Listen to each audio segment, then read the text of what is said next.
The phrase sliced through the air like a blade. Cette petite soyons ne sait même pas qu'on se moque d'elle. And in that instant, Charlotte Beaumont understood that everything was about to change. 48 hours earlier, Luke Bernardine Prive occupied the 62nd floor of Chicago's Aon Center, an architectural monument to exclusivity where reservations required 14 months of advance booking and a willingness to spend $700 per person before wine. The dining room glowed like the interior of a jewelry box. Baccarat crystal chandeliers cast prismatic light across walls upholstered in silk damask the color of champagne, while floor-to-ceiling windows framed Lake Michigan as though the water itself had been purchased as decor. The ceiling was adorned with a single massive fresco by a contemporary French artist, commissioned for $2.3 million, depicting the gardens of Versailles. Even the air tasted expensive, perfumed with saffron, black truffles, and the particular silence that only $800 entrees could command.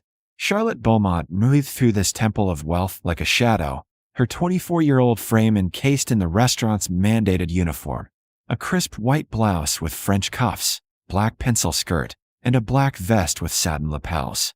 Her chestnut hair was scraped into a chignon so tight it pulled at her scalp, revealing the exhaustion etched around her hazel eyes. She had been standing for 13 hours already, her feet screaming inside the regulation black Louboutin knockoffs she'd found at a discount store, the only shoes that passed the manager's inspection. Her shift had started at 9 that morning and wouldn't end until 2 a.m. Tomorrow, she would do it again. She had been doing it for 2 years and 7 months. Every single day, because when your father's construction accident leaves him paralyzed from the waist down and generates a $680,000 in medical debt, you don't get days off. You don't get to finish your degree. You don't get to be the person you were supposed to become. 3 years ago, Charlotte had been a graduate student in the French literature department at Northwestern University, completing her thesis on regional dialects in 18th-century French correspondence. She'd spent a year studying abroad in Lyon, where she'd achieved something rare even among native speakers: complete fluency in Lyonnese dialect, the melodic regional variant spoken in France's third-largest city. She'd been fluent in Parisian French since childhood, Provençal from a summer in Marseille, and could navigate the subtle class distinctions encoded in French linguistic registers better than most scholars twice her age. She'd had a fellowship offer from the Sorbonne waiting. Then the accident happened, and all of it, the research, the fellowship, the future, evaporated like morning fog. The Friday evening crowd represented Chicago's apex predators, private equity managers, tech mobiles, and tonight, the prize table.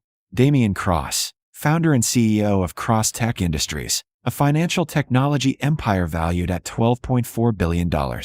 Cross himself commanded a personal fortune of $3.8 billion, a figure that had been splashed across the cover of Fortune magazine 3 months earlier beside the headline, "The Man Who Disrupted Banking." At 47, Cross possessed the sharp-edged handsomeness of someone who had been told he was exceptional his entire life and had no reason to doubt it. He sat at table 12, the restaurant's most prestigious position, with panoramic lake views, wearing a custom Tom Ford suit in charcoal gray that had been hand-tailored in Milan, paired with a Patek Philippe watch worth $340,000. But Charlotte's attention wasn't on Cross. It was on his companion.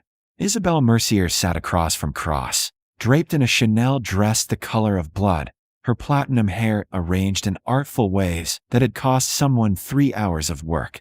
She was 29, a luxury lifestyle consultant, according to her Instagram bio, which really meant she dated wealthy men and posted photos of their private jets. She was also, unmistakably, Parisian French. Charlotte had clocked her accent within 3 words when she'd ordered her champagne. Charlotte was refilling water glasses at table 12 when she heard Isabelle speak to Cross in rapid French. Mon Dieu.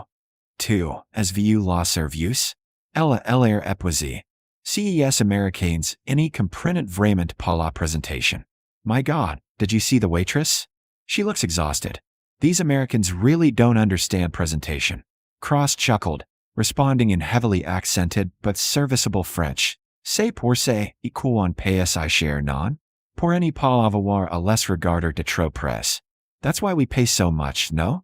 So we don't have to look at them too closely. Charlotte's hand tightened on the water pitcher. She kept her expression neutral, her training kicking in, invisible, silent, beneath notice. But something corrosive was building in her chest. Isabelle continued, her voice dripping with amusement as she watched Charlotte work. Elle remplit les verres comme un paysan. Regarde ses mains trembler. Pathetic. She fills glasses like a peasant. Look at her hands shaking. Pathetic. The French couple at table 14, actual French nationals, from Lyon if Charlotte's ear was correct, shifted uncomfortably, clearly understanding every word. But they said nothing. No one ever did. Charlotte moved to their table next, and as she poured, Isabelle's voice rose slightly, performing now for Cross's entertainment. Cette petite soyonne, a sate mean pas qu'on s'y moque d'elle. C'est presque triste. Press. This little drudge doesn't even know we're mocking her. It's almost sad. Almost. The water pitcher stopped mid-pour. Charlotte's hand had frozen in the air, her entire body rigid. The French couple at table 14 stared at her, their eyes wide, as though they'd just watched someone step on a landmine. Because Charlotte Beaumont had not only understood every word, she had recognized the specific Lyonnaise vowel patterns, the class markers, the particular smugness that came from believing yourself untouchable. She set down the water pitcher with hands that no longer trembled. When she turned to face Isabelle, her voice emerged in flawless, crystalline Lyonnaise French, pitched in the formal register used by scholars addressing intellectual inferiors. Madame, vous assure que je comprends parfaitement chaque émotion que vous avez prononce. Etsi nous parlons de ce qui est pathétique. Peut-être devrions nous discuter d'une femme de votre âge qui n'a aucune occupation au-delà de penser l'argent d'autres personnes tout en insultant ce que travailent réellement pour gagner leur vie. Madam, I assure you I understand perfectly every word you've spoken, and if we're discussing what's pathetic, perhaps we should talk about a woman your age whose only occupation is spending other people's money while insulting those who actually work for their living. The silence that crashed down over the restaurant was absolute. Isabelle's face had frozen mid-smile, her mouth slightly open, her eyes wide with shock.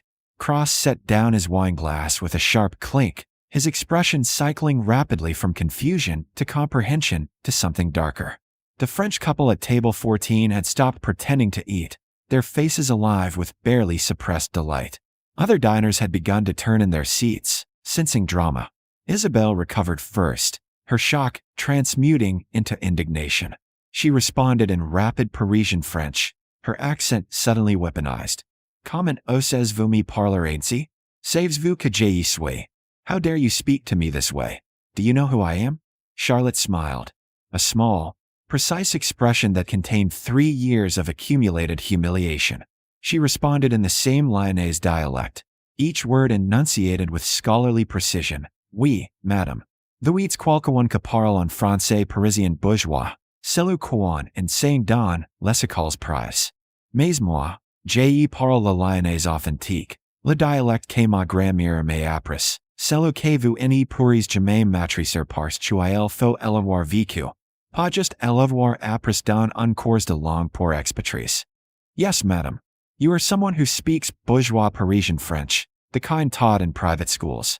But I speak authentic Lyonnaise, the dialect my grandmother taught me, the one you could never master because you have to have lived it, not just learned it in an expatriate language course.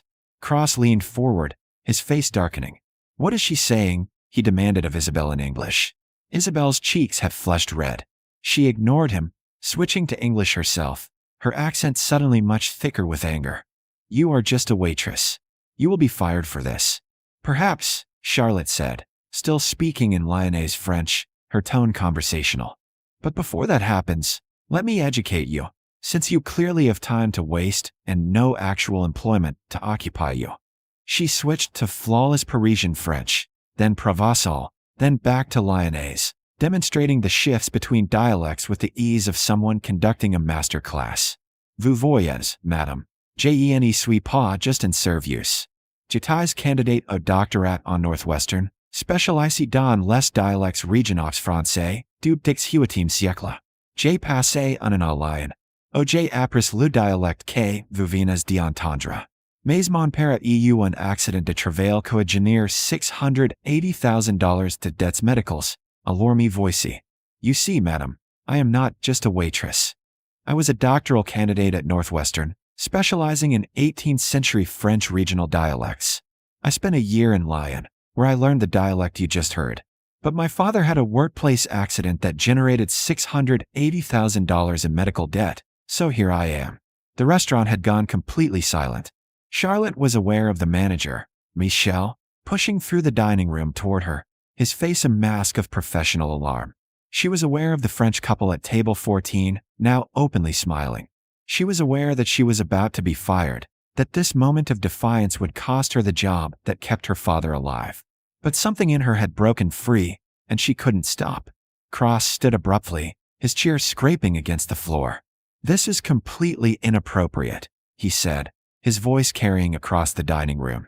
"Where is the manager? This waitress is harassing my guest." "No." The voice came from table 14.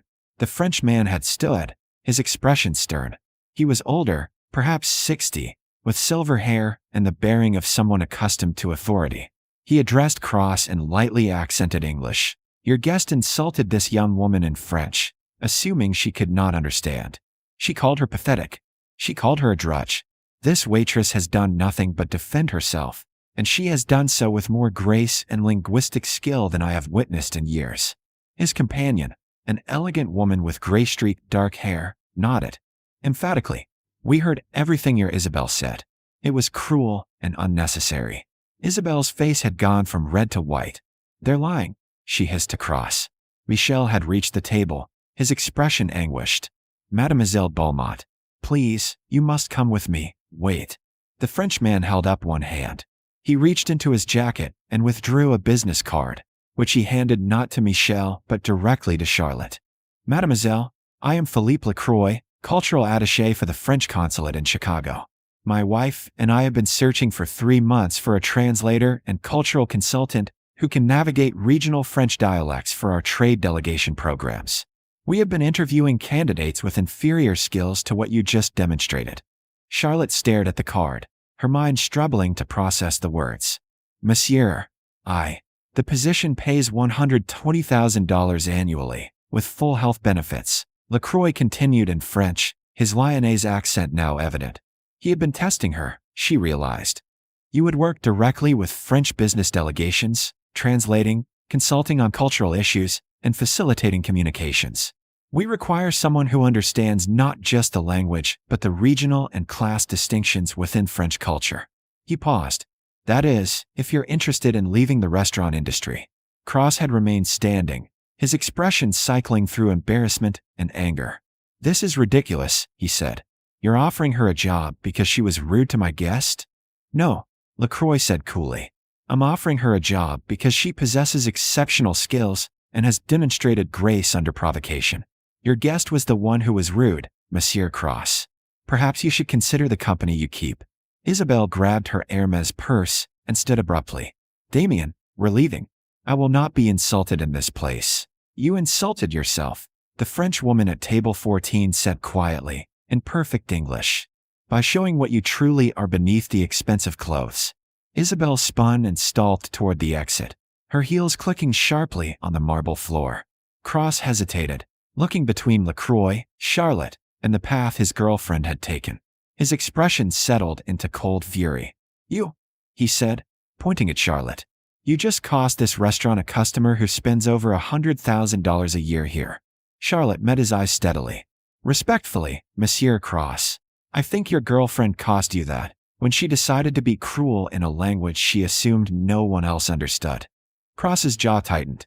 Then, without another word, he turned and followed Isabelle out of the restaurant. The silence that followed Cross's departure felt different from before, not shocked or scandalized, but something closer to collective release.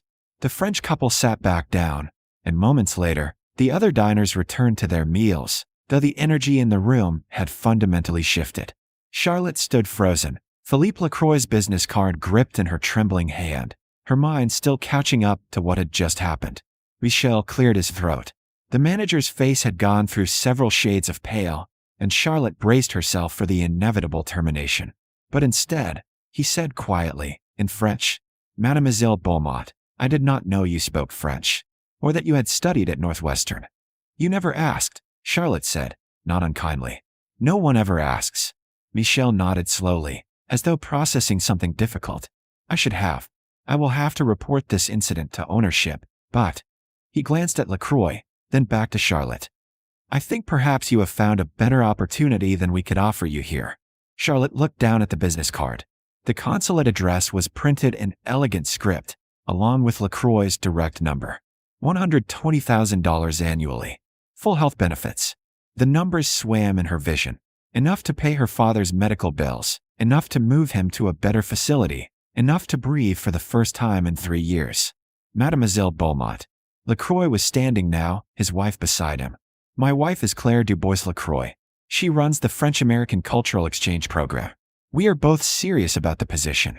Your demonstration tonight showed not only linguistic mastery, but cultural sophistication and composure under pressure, all qualities we desperately need. If you're willing, we would like you to come to the consulate Monday morning for a formal interview, though I confess the job is already yours if you want it. Claire stepped forward, her expression warm. My dear, what you did just now took courage.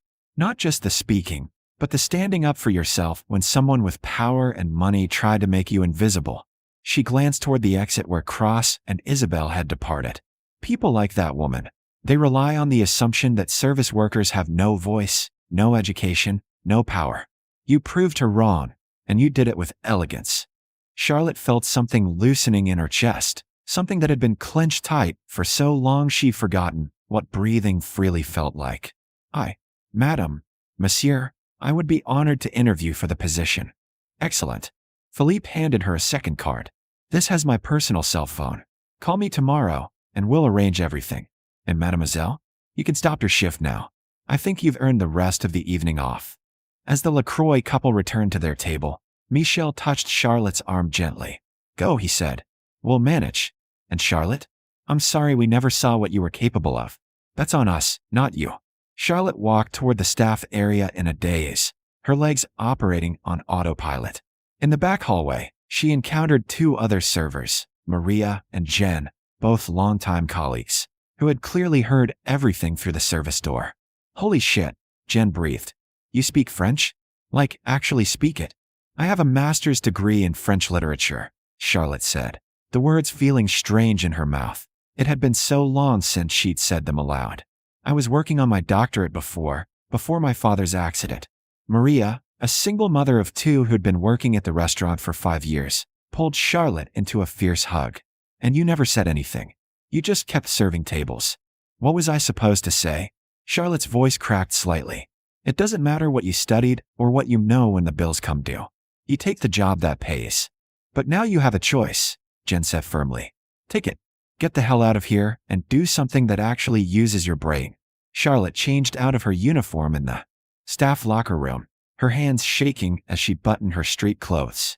She pulled out her phone and stared at her father's contact photo, his pre-accident self, grinning at a construction site. She called him. Charlie, you're calling during your shift? What's wrong? His voice was alert, worried. Nothing's wrong, Dad. Something's right. I think something's actually right for the first time in a long time. She told him everything as she walked through the restaurant's back exit into the cool Chicago night. She told him about Isabel's cruelty, about her response, about the LaCroix couple and the job offer that had materialized like a miracle from a moment of defiance. Her father was silent for a long moment after she finished. When he spoke, his voice was thick. Charlotte, you defended yourself. You didn't let them make you disappear. I'm tired of disappearing, Dad. Then stop. Take the job. We'll figure out the bills. We always do. But you've been sacrificing yourself for me for 3 years, and I won't let you do it anymore. You hear me? You take that job, and you get your life back. Charlotte stood on the sidewalk outside Le Bernardin Prive, the restaurant's lights glowing above her like a halo, and she realized she was crying. Not from sadness or exhaustion, but from relief so profound it felt like a physical force. Okay, she whispered. Okay. She went to the consulate that Monday. She interviewed with Philippe and Claire. Though it was more conversation than interrogation, they asked about her research, her time in Lyon, her understanding of cultural differences between French regions. They offered her the position on the spot, $125,000 starting salary, not the $120,000 initially mentioned, because they wanted her to start immediately and they valued urgency. Within 2 weeks, her father's medical bills were being restructured under a payment plan she could actually manage. Within a month, she was translating for a French trade delegation, deploying all the skills she'd thought had died when she left Northwestern. Within 3 months, she'd been promoted to senior cultural consultant. And 6 months after that night at Le Bernardin Prive, Charlotte Beaumont stood in the French consulate's main hall, coordinating a major cultural exchange program, speaking rapid Lyonnese French to a delegation from Lyon, and she realized something stunning. She was happy. She never saw Isabelle Mercier again, though she heard through mutual acquaintances that Cross had ended their relationship shortly after the restaurant incident. She didn't care. Those people belonged to a life where she'd been invisible, voiceless, beneath notice. She was done being invisible, and she was never, ever going to disappear again.